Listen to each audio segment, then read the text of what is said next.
1947 में जब भारत आजाद हुआ, बाबा साहब भीमराव अंबेडकर को संविधान सभा का अध्यक्ष बनाया गया। उन्होंने भारत का संविधान लिखा, जिसे भारत की आत्मा कहा जाता है। बाबा साहब भीमराव अंबेडकर ने संविधान के अनुच्छेद 17 में छुआछूत को खत्म किया। हालांकि जमीनी सच्चाई क्या है आप बेहतर जानते हैं। अनुच्छेद 15 में उन्होंने भेदभाव के खिलाफ सुरक्षा दी। अपनी किताब हु वेयर द शूद्रास में उन्होंने शूद्रों की उत्पत्ति को समझाया है।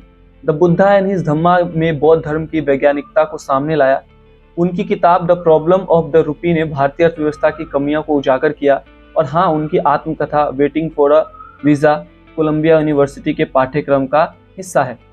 1956 में बाबा साहब भीमराव अंबेडकर ने हिंदू धर्म को छोड़कर बौद्ध धर्म अपना लिया और लाखों लोगों को प्रेरित किया कि वो समानता और करुणा के रास्ते पर चले।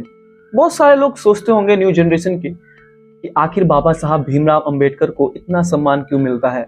इसका सबसे बड़ा वजह यह है कि उन्होंने न केवल आज़ादी की लड़ाई लड़ी बल्कि समाज में समानता की लड़ाई भी लड़ी।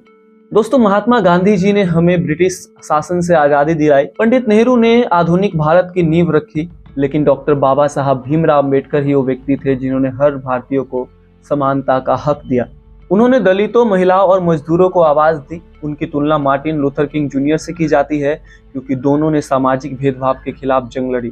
क्या आप जानते हैं साल 1990 में उन्हें भारत रत्न से सम्मानित किया गया? क्या आप जानते हैं 2012 में एक सर्वे किया गया था, उस सर्वे में बाबा साहब भीमराव अंबेडकर को सबसे महान भारतीय चुना गया। आपको जानकर हैरानी होगी कि दुनिया में सबसे ज्यादा मूर्तियां भी बाबा साहब भीमराव अंबेडकर की है। लंदन में उनका घर था, जो अब एक म्यूजियम बन गया है।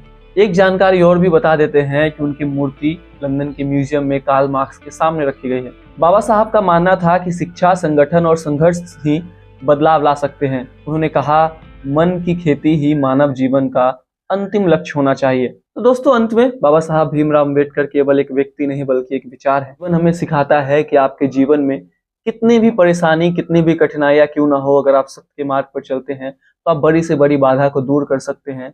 अगर आप में कुछ कर गुजरने की लगन है, आप मेहनत कर सकते हैं, तो आप अपनी रियलिटी को बदल सकते हैं। आपका जन्म किस घर में हुआ ये आपके हाथ में नहीं है, लेकिन आप एक कैसे व्यक्ति बनेंगे ये जरूर आपके हाथ में है।